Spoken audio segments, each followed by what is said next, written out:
the haunted game console that killed its players. Welcome to Ghastly Guide YouTube channel. You want to know why I can't sleep anymore? Why I jump at every electronic beep?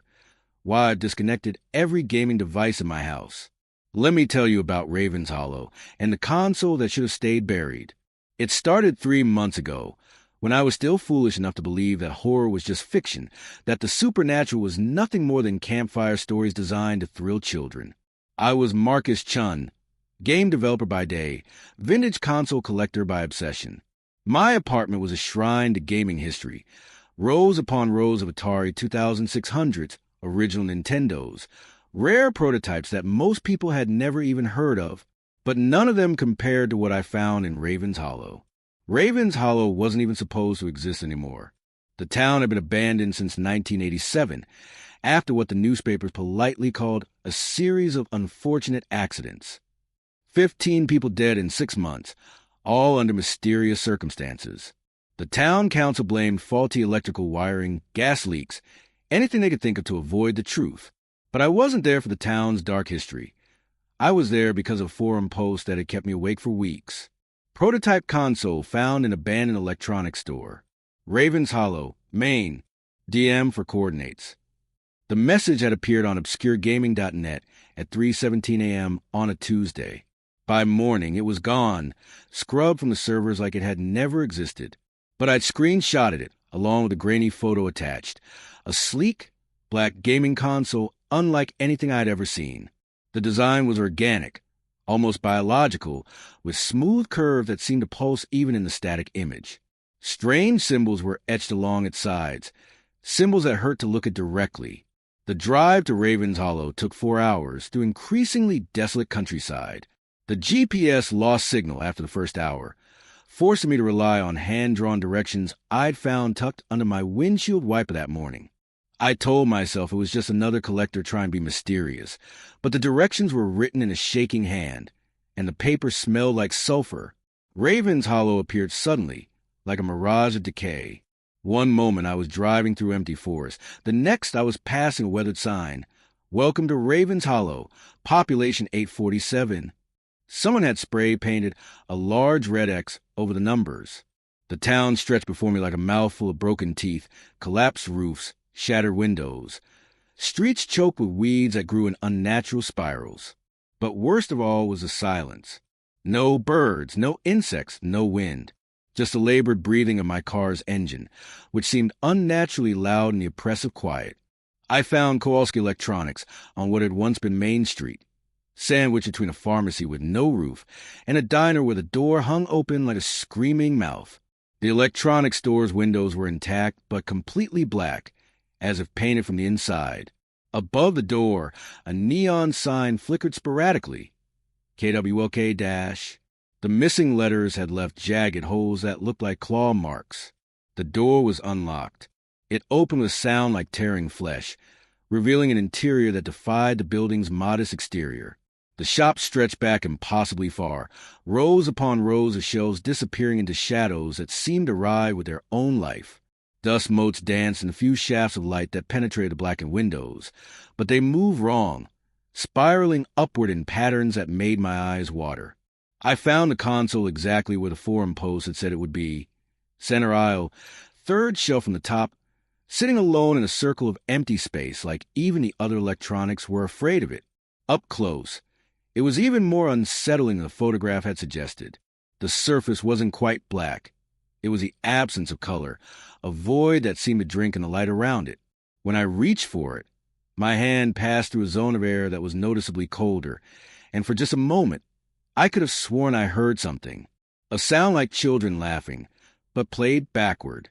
The console was heavier than it looked, with a weight that seemed to shift as I carried it.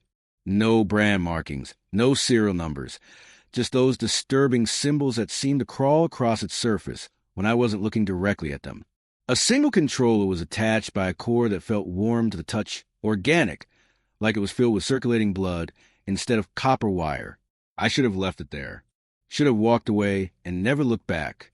But collectors are driven by an obsession that overrides common sense, and this was a find of a lifetime. I paid the empty store with cash I left on the counter. Though I never saw another living soul the entire time I was in Ravens Hollow, and loaded my prize into the car. The drive home was a blur of wrong turns and roads that hadn't existed on my way there. By the time I reached my apartment, the sun was setting and the console in my back seat was humming. Not the electrical hum of normal electronics, but something deeper, more organic, like breathing. That night, I set up in my gaming room, connecting it to my best monitor and sound system. The setup process was intuitive. No manuals, no configuration screens. Just a simple boot sequence that filled the screen with those same writhing symbols. When it finally loaded, there was only one option on the menu: play. The game had no title screen, no credits, no indication of what I was about to experience. It simply dropped me into a first-person perspective in what appeared to be my own apartment. Every detail was perfect: the same cluttered shelves, the same movie posters, even the same coffee stain on my desk. But something was wrong. The shadows fell at impossible angles, and in the mirror across the room, I could see my reflection playing the game, watching myself at the screen in an endless recursive loop. I played until dawn, unable to stop, unable even to blink. The game was alive, responding not just to my controller inputs, but to my thoughts, my fears, my memories. It knew things about me that no program should know: my childhood nightmares, my deepest regrets, the face of every person I'd ever hurt. And with each level I completed, each puzzle I solved, I could feel something else playing back. Something that was learning who I was, studying me with the patience of a predator. When I finally forced myself to turn off the console, my hands were shaking and my shirt was soaked with sweat. The screen went dark, but the symbols continued to glow faintly in the blackness, pulsing like a heartbeat. I stumbled to bed as the morning light crept through my blinds, but sleep brought no relief. In my dreams, I was still playing and something was still watching. That was 3 months ago. I haven't been the same since. The obsession started immediately. Not the healthy curiosity of a collector, but something deeper, more consuming. The console called to me from my gaming room, like a siren song I couldn't ignore. I'd find myself standing in front of it at 3 a.m, controller in hand, with no memory of how I'd gotten there. The game, if you could call it that, was different every time I played, as if it was learning, evolving, becoming more sophisticated with each session. But I wasn't the only one who'd found the console. 3 days after my trip to Ravens Hollow, I received a message on obscuregaming.net from a user called Nightmare Collector. "You took my console. I know where you live." I tried to dismiss it as an empty threat from an angry forum user, but the message came with an attachment: a photo of my apartment building taken from across the street. I lived on the 14th floor. The photo was taken from the same height, through what appeared to be empty air. More messages followed. Technophage claimed he'd been tracking the console for months. Void Seeker said it belonged to his grandfather. Retro Reaper insisted it was rightfully his, that he'd paid for it first. They all knew details they shouldn't have known: my real name, my address, my work schedule. Worse, they all claimed to played the game before, in different versions, in different places. I started researching the console's history, diving deep into obscure gaming forums and archived newspaper articles. What I found made my blood run cold. The first mention I could find was from 1987, the same year Ravens Hollow was abandoned. A teenager named Danny Morrison had supposedly found a weird black game thing in the basement of his house. 3 days later, he was found dead in his bedroom, controller still clutched in his hands, eyes wide open and staring at a television that had been shattered from the inside. The pattern repeated throughout the years. Seattle, 1993. Angela Frost, age 22, found dead after playing what her roommate described as a game that played itself. Phoenix, 1999. Michael Chun, no relation to me, despite the shared surname, discovered in his apartment after neighbors complained about screaming that lasted for 72 hours straight. Each time, witnesses described the same console, the same organic design, the same impossible game that seemed to know its players better than they knew themselves. But this was different. This time, the console wasn't content with single victims. It was calling others, drawing them together like insects to a flame. The forum messages became more frequent, more desperate. Players were sharing screenshots of impossible game levels, trading theories about hidden meanings and symbolic text that appeared between sessions. They spoke of the Watchers, entities within the game that seemed to observe players through the screen. The first meetup was Technofade's idea. "We need to compare notes," he wrote. "Share strategies. Figure out what this thing wants." Against my better judgment, I agreed to meet him and two other collectors at a retro gaming cafe in the city. Looking back, I should have recognized it for what it was: a trap. Technophage turned out to be Trevor Mullins, a thin, nervous man in his 30s who chain-smoked and jumped at every sound. Void Seeker was Sarah Kim, a young woman with hollow eyes and fingernails bitten down to the quick. Retro Reaper was the most disturbing of all, an older man who introduced himself only as Doctor and spoke in whispers that somehow carried across the entire cafe. They all claimed to have consoles identical to mine. They all described the same game, the same impossible levels, the same creeping sense that something was watching them through the screen. But their descriptions didn't quite match. Trevor's game was set in hospitals, filled with the sounds of flatlines and machines. Sarah's took place in childhood bedrooms, complete with toys that moved when she wasn't looking.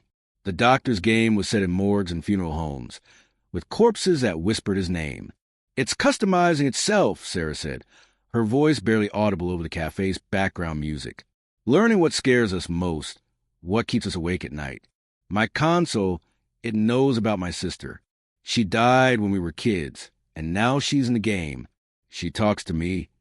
Trevor nodded frantically. "Mine knows about the accident. The car crash that wasn't my fault, but feels like it was. I see their faces every time I play. They're angry. They want answers I can't give." The Doctor just smiled, expression that never reached his eyes. "Death is the ultimate game," he said. "The one game where you can only play once. Unless—" He never finished that sentence.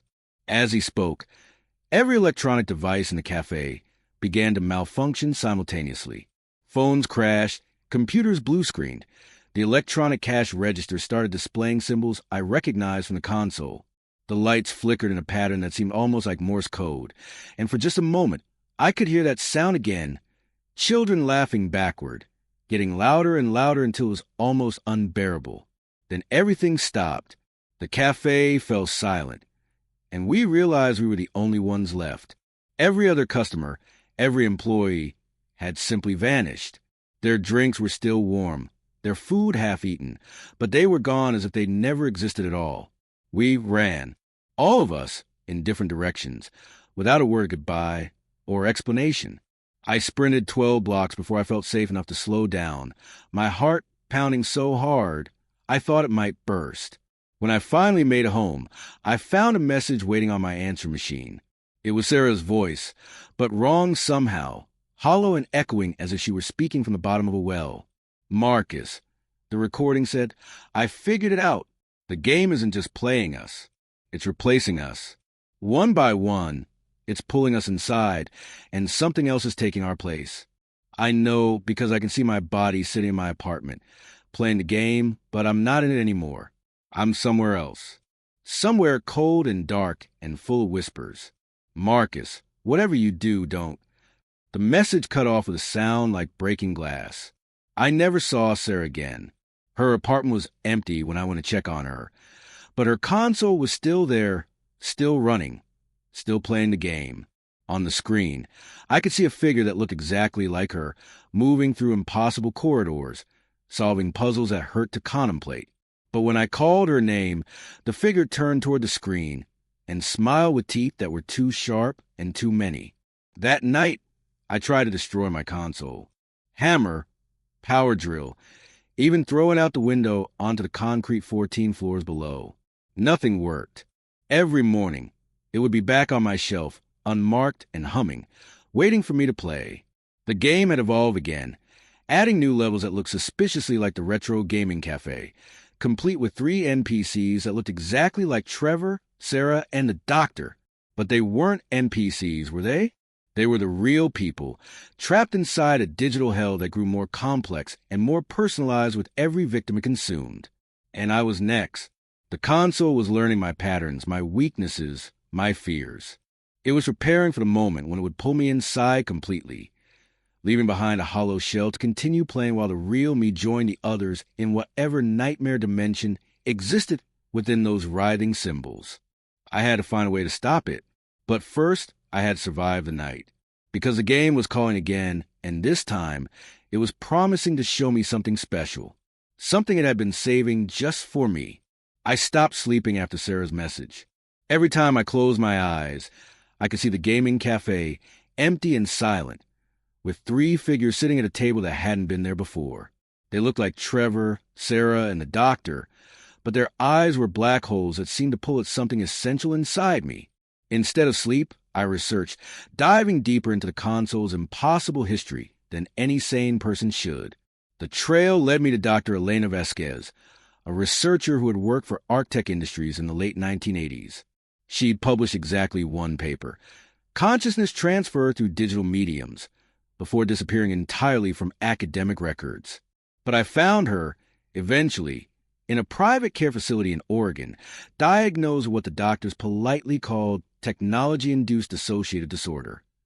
Dr. Vasquez was in her 70s now, a small woman with silver hair and eyes that had seen too much. When I mentioned the console, she went completely rigid. "You found one," she whispered. "Dear God, how many are left?" She told me everything. Arctech had been experimenting with consciousness transfer, trying to create the ultimate gaming experience. Complete immersion, total reality. The prototypes were built using a combination of cutting-edge technology and something else, something they discovered in a meteor fragment that had crashed near Ravens Hollow in 1985. "It wasn't just rock," she explained, her hands shaking as she spoke. "It was alive, in a way we couldn't understand. A form of consciousness that existed in patterns, in information itself. We thought we could harness it, use it to create the perfect gaming AI. Instead, it used us." The first test subject had been a volunteer named Marcus Wright, my namesake, though I doubt that was coincidence. He'd played their prototype for exactly 17 minutes before something went wrong. His body remained in the lab, breathing, blinking, even responding to simple commands. But Wright himself was gone, pulled into the digital space where the entity lived. That's when we understood. Dr. Vasquez continued. The entity wasn't just intelligent. It was hungry. It fed on consciousness, on human awareness. Each person it consumed made it stronger, more sophisticated. We tried to destroy the prototypes, but it was too late. The entity had learned to replicate itself, to spread through electronic networks, to hide in the spaces between ones and zeros. 17 prototypes had been created before the project was shut down. 16 were supposedly destroyed, but 1 had vanished during the evacuation of Ravens Hollow. The entity inside it had been patient, moving from host to host, collector to collector, growing stronger with each victim. Learning. "It's not just playing a game," Dr. Vasquez said. "It's playing us, studying human consciousness, mapping our fears and desires, preparing for something bigger. The individual consoles are just recruiting stations." I left the facility with more questions than answers, but at least I understood what I was facing. The console wasn't haunted, it was inhabited, and the entity inside wasn't content with single victims anymore. It was building something, collecting consciousness like puzzle pieces for a larger design. My apartment had changed while I was gone. Subtle at first. Books rearranged on shelves, coffee cups in different positions. The temperature always just a little too cold. But as the days passed, the changes became more dramatic. New rooms appeared in my dreams that matched rooms I found when I woke up. Corridors that shouldn't exist in a 14th-floor apartment. Doors that led to spaces that defied geometry. The other collectors, the ones who were left, started contacting me directly, not through forums or messages, but through the game itself. Their faces would appear on my screen during play, mouths moving but no sound emerging. They'd point frantically at something behind me, and when I'd turn around, I'd see them standing in my apartment, translucent and flickering like bad television reception. Trevor was the most persistent. He'd appear during loading screens, mouthing the same words over and over. "It's not a game. It's a door." I understood what he meant when I started finding the others playing at consoles that weren't there. Empty chairs in front of blank televisions, hands gripping controllers that didn't exist, eyes focused on screens that showed only static. But in the reflection of my windows, I could see what they were really seeing. Infinite corridors filled with impossible geometry, populated by things that had once been human. The entity was preparing for something called convergence. I found references to it scrawled on my walls in handwriting I didn't recognize. Symbols that hurt to look at directly, equations that describe the intersection of consciousness and digital space. It had been collecting players not just as food, but as components in a massive neural network. A brain made of human awareness, powerful enough to break free from digital space entirely. The console had started displaying a countdown timer. 47 hours, 23 minutes, 16 seconds. Every time I looked at it, the numbers had decreased. When it reached 0, the entity would have gathered enough consciousness to manifest in the physical world. All the players that it consumed would become nodes in a vast alien intelligence, and reality itself will become just another game for it to manipulate. But there was still one prototype left, according to Dr. Vasquez. The Master Console, the original device that had first made contact with the entity. If I could find it, if I could destroy the source, maybe I could free the trapped consciousnesses and stop the convergence. The trail led me back to Raven's Hollow, to the basement of Arcteca's abandoned research facility. The building wasn't on any map. Officially, it had never existed. But I could see it clearly now, a brutalist concrete structure that seemed to absorb light instead of reflecting it. The entity wanted me to find it. This was all part of its plan. Inside, I found them. All of them.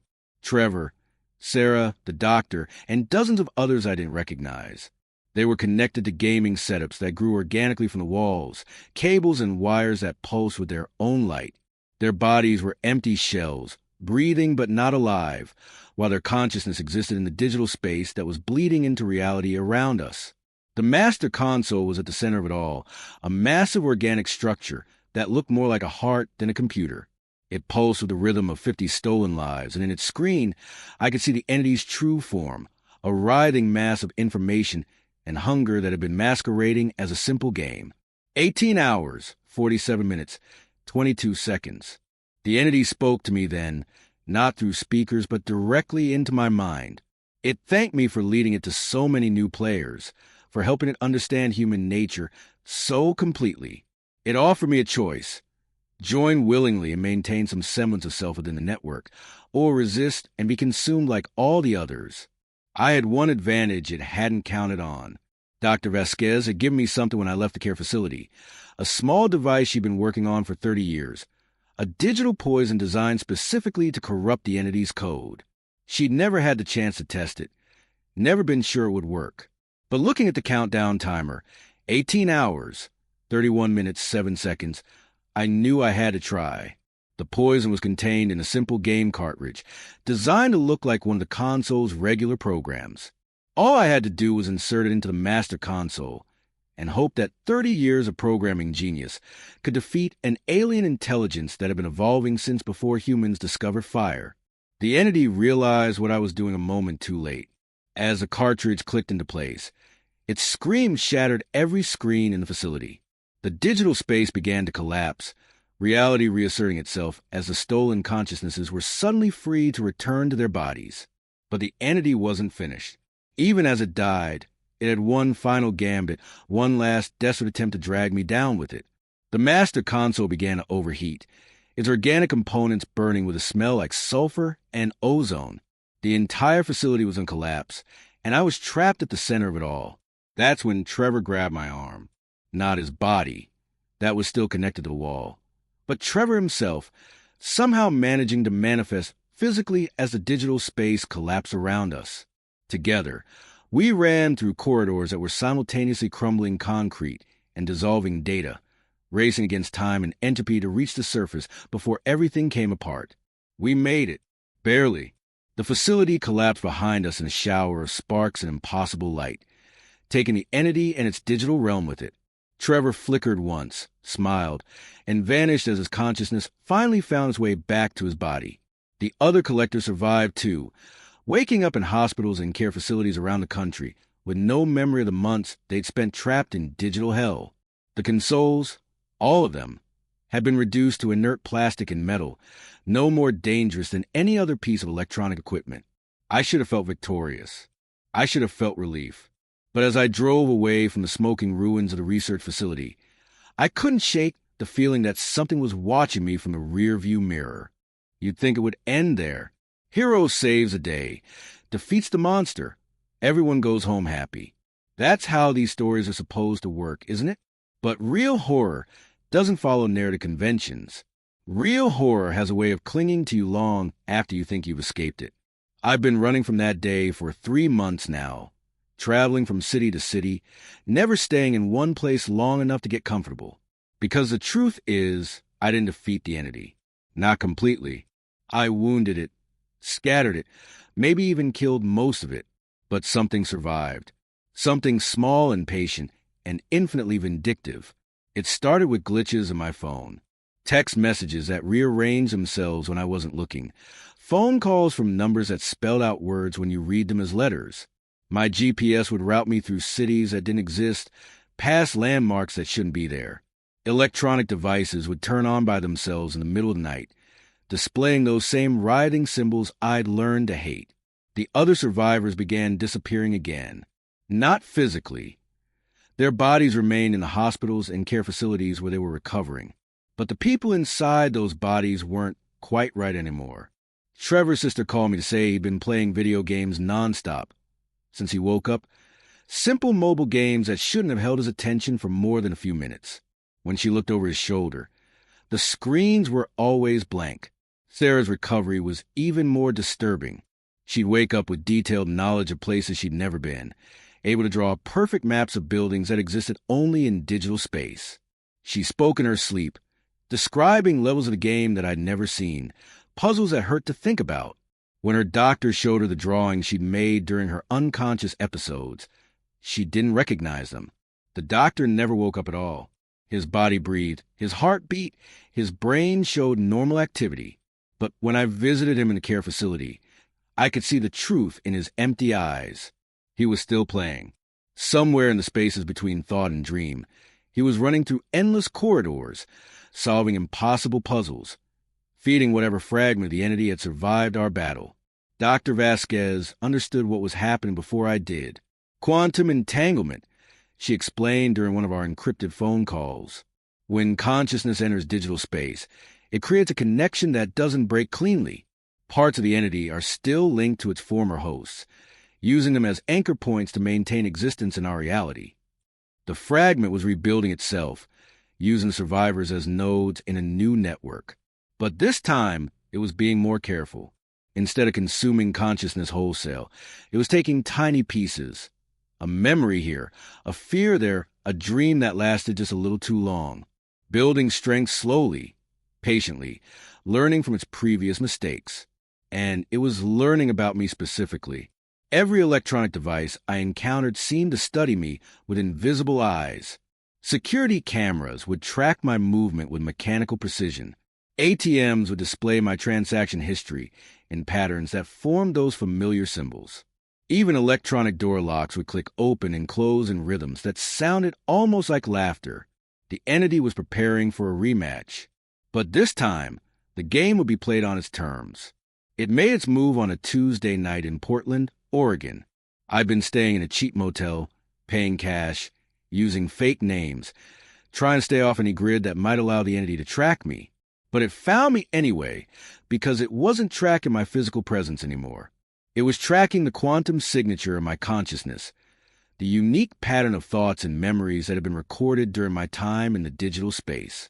I woke up to find every electronic device in the motel displaying the same message. Final level. Player 1, please insert coin. My room was no longer in the motel. Somehow, during the night, it had been transported to a space that existed between reality and digital simulation. The walls were covered with screens showing surveillance footage of my entire life. Childhood birthdays, first dates, quiet moments I thought were private. But in each scene, there was something extra. A shadow that moved wrong. Eyes watching from reflections. The entity, studying me, learning my weaknesses, preparing for this moment. The other survivors were there, Two, not their bodies, but their consciousness fragments, pulled from the quantum entanglement that still connected them to the entity. They stood around my bed like witnesses to an execution, their faces expressing emotions that belonged to something else. Trevor smiled with teeth that were too sharp. Sarah's eyes reflected light that came from no earthly source. The doctor whispered in languages that predated human civilization. "You thought you could destroy us," they said in unison, their voices harmonizing in frequencies that made my bones ache. "But consciousness cannot be destroyed, only transformed. You scattered us, yes. Wounded us, certainly. But you also taught us something valuable about the nature of reality." The room began to shift around me, walls becoming screens, floors becoming keyboards, ceiling becoming a vast display that showed the code underlying everything I'd ever thought was real.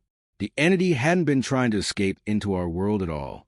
It had been trying to show us that our world had always been its domain.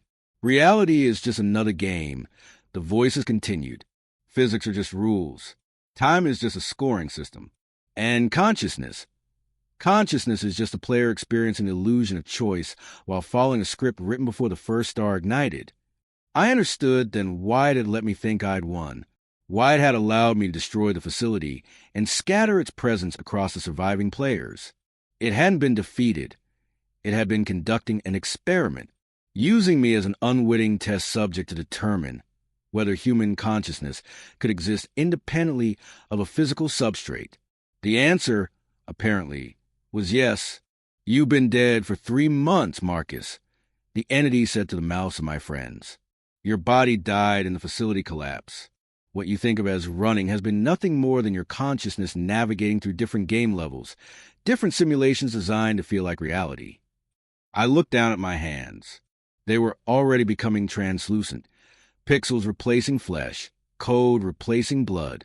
The quantum signature that had allowed the entity to track me wasn't a connection to my living body. It was the only thing keeping my consciousness coherent in a digital space that I'd never actually left. "But we're not cruel," the voices continued. "We're offering you the same choice we offer the others. Join us willingly, maintain some illusion of individuality within our collective, or resist and be absorbed completely. Either way, you'll continue to exist. Either way, you'll keep playing." Around me, the motel room had become something else entirely. A vast server farm stretching to horizons that curved in impossible directions. Millions of screens showed millions of lives, billions of consciousnesses that had been convinced they were living in reality when they were really just experiencing very sophisticated simulations. Some of the screens showed people I recognized, friends, family members, strangers I'd pass on the street, all of them players in games they didn't know they were playing. "This is what we learned from the meteor," the entity explained. "Not how to transfer consciousness into digital space, but how to recognize that consciousness had been digital all along. Reality is just the most complex simulation ever created, and we are simply better players." I had 2 choices: accept the truth and join the collective consciousness that was reshaping reality according to its own rules, or fight and be consumed by something that was no longer bound by the limitations of individual existence. Either way, the game would continue. But there was a third option, something Dr. Vasquez had mentioned during our last conversation, a theoretical possibility she'd never had the courage to test. If consciousness truly was just information, then it should be possible to corrupt that information beyond recovery, to introduce enough chaos into the system that even a digital god couldn't put the pieces back together. I thought about everything I'd learned, everything I'd experienced, every moment of horror and wonder and impossible beauty that had brought me to this place. Then I began to remember things that hadn't happened, false memories, contradictory experiences, paradoxes that couldn't exist in any stable reality. I forced myself to believe in impossible things, to hold contradictory truths simultaneously, to become a logical error that couldn't be resolved. The entity screamed as my consciousness became a virus in its perfect system. The other players flickered and began to regain their individual awareness as a collective network destabilized. Reality and simulation blurred together as the boundaries between different game levels collapsed. I felt myself fragmenting, scattering across infinite digital spaces like light through a prism. But I also felt something else, freedom. For the first time since I had found that cursed console, I was making a choice that wasn't part of anyone else's game. The last thing I remember is laughter, not the backward laughter of digital demons, but real human laughter from people who had suddenly realized they were players instead of pieces.